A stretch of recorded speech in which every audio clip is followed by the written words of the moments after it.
All right, sometime between now and next Tuesday, June 8th, you're going to see a new interface in Google Meet. I know it's not the best timing with the school year coming to a close and trying to get things done, but Google's trying to update products that are being heavily used, and Google Meet certainly fits that bill for this year. So what you'll notice is that there's a couple more or less cosmetic changes, and then there's a couple substantive ones. So I'm going to try to go through them real quick for you. And hopefully we'll get through most of them. I don't have access to it right now, so I'm just using Google promotional screenshots to help you through this. All right.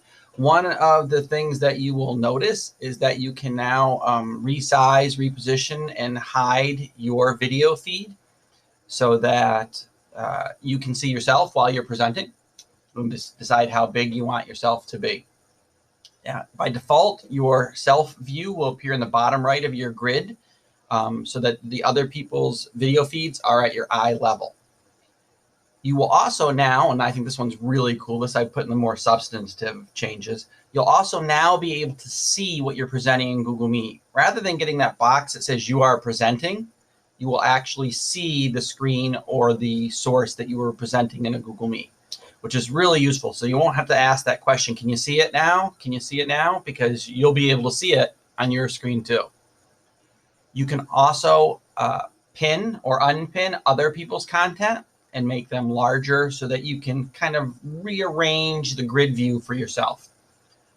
Participant names will always be visible regardless of the meeting size. So if you have 12 tiles up there, everybody's name will be on all 12 of them rather than them disappearing and coming back in as you mouse over them.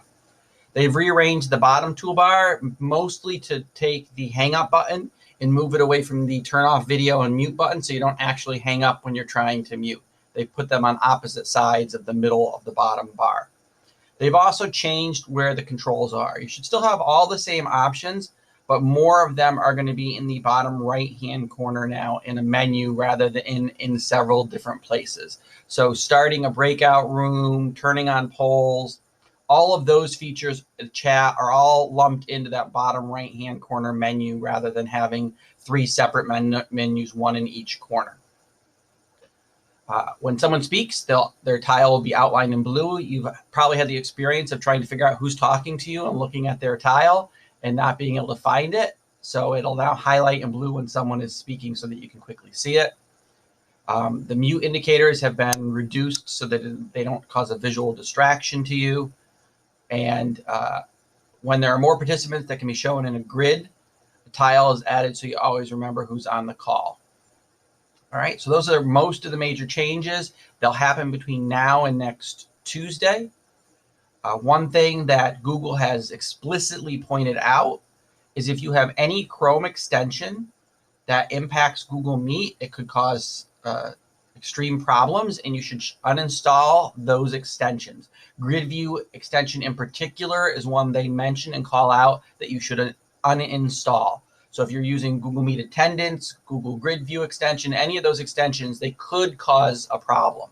So you can try it with them installed, but if you're having issues and things aren't working right, you need to uninstall those extensions. So those are all the new changes coming to Google Meet, which was released May 24th, so you may already have it. It's a 15-day rollout for Google, so you should all have it sometime by Tuesday the 8th or certainly Wednesday the 9th. One last thing also, the ability to go back to the old view of Google Meet will be there for a little bit of while. When Google first starts up, you'll see a banner that says you're using the new Google Meet. And do you want to go back to the legacy version? If you click that banner, you'll be using the old Google Meet. So if you don't want to adopt the new one yet, you can always click that banner when you're starting a Google Meet.